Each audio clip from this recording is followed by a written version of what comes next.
এই অসভ্য মহিলাকে কি করা উচিত আপনারা বলেন তো? এই যে ব্রাহ্মণবাড়িয়ার সাথী আপু অর্ডার করে যে ফোন রিসিভ করেন না, 150 টাকা ডেলিভারি চার্জ কে দিবে? দেখেন যেমন প্যাকেট করে পাঠিয়েছি সেম তেমনই রয়েছে। আগে তো পার্সেলটা খুলে দেখবেন, পছন্দ না হলে 150 টাকা দিয়ে পার্সেলটা রিটার্ন করতেন, আমার কোনো সমস্যা ছিল না তাতে।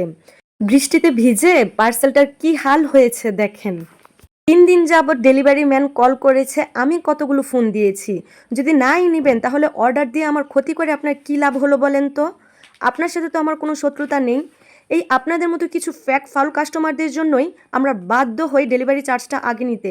আপনাদের মতো কিছু অসভ্য মহিলা যারা কিনা অর্ডার করে পার্সেল খুলে দেখবেন তো দূরের থাক, ফোনটাই রিসিভ করেন না, তাদের জন্যই ব্যবসায়ীরা ঠকাতে বাধ্য হয়। আমার তেমন একটা রিটার্ন আসে না বললেই চলে। আমি এটা বলবো না যে আমার রিটার্ন আসে না, ব্যবসা যেহেতু করি রিটার্ন আসবে, এটাই স্বাভাবিক। আর এটা জেনেই ব্যবসা করি। কিন্তু অযথা অর্ডার করে যদি কোনো ফোন রিসিভ না করেন, পার্সেল যেমন পাঠিয়েছি তেমনই যদি রিটার্ন আসে, কার খারাপ লাগবে না বলেন? এত সুন্দর একটা বেডশিট কেউ রিটার্ন করে? আগে তো পার্সেলটা খুলে দেখবেন, যদি ভালো না লাগতো তাহলে আপনি রিটার্ন করতেন, আমার কোনো সমস্যা ছিল না।